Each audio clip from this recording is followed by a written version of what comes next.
pengaruhnya bagi masyarakat beserta pengikut-pengikutnya atau penganutnya.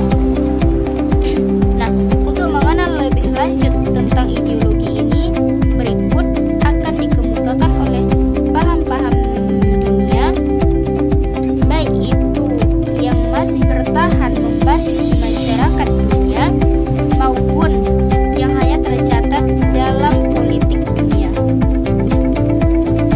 Yang pertama adalah kapitalisme.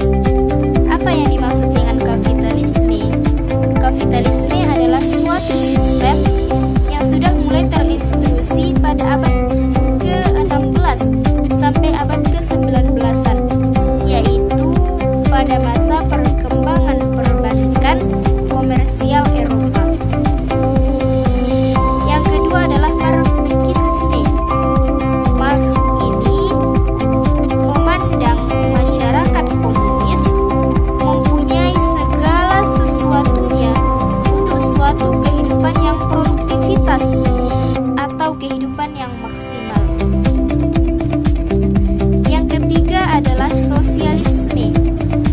Sosialisme merupakan suatu reaksi produksi dan sebab akibatnya. Yang keempat adalah komunisme. Komunisme ini adalah salah satu ideologi di dunia selain kapitalisme dan ideologi-ideologi lainnya. Komunisme ini lahir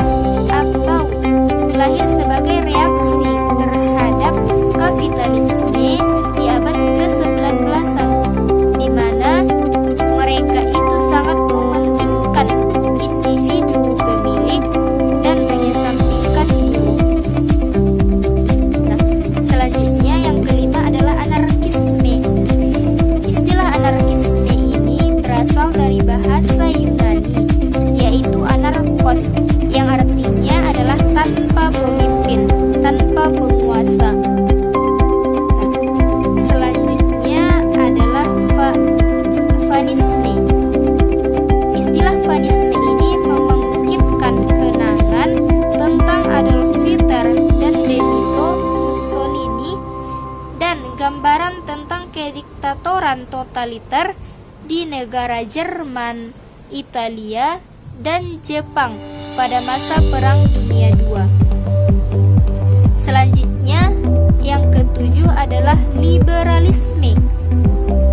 Liberalisme ini secara umum adalah mencita-citakan suatu masyarakat yang bebas, di mana di sini diartikan adalah pemikiran yang bebas atau kebebasan berpikir, keleluasan berpikir bagi para individu atau bagi setiap individu.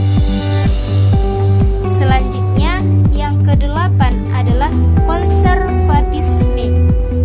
Apa itu konservatisme? Yaitu sebuah filsafat politik yang mendukung nilai-nilai tradisional. Istilah ini berasal dari dalam bahasa Latin. Conservare, melestarikan, menjaga, memelihara, serta mengamalkannya. Nah, selanjutnya yang kesembilan adalah individualisme. Apa itu individualisme? Individualisme ini dikenal sejak zaman konservatif. Tidak ada keyakinan atau agama yang dipaksakan pada saat itu.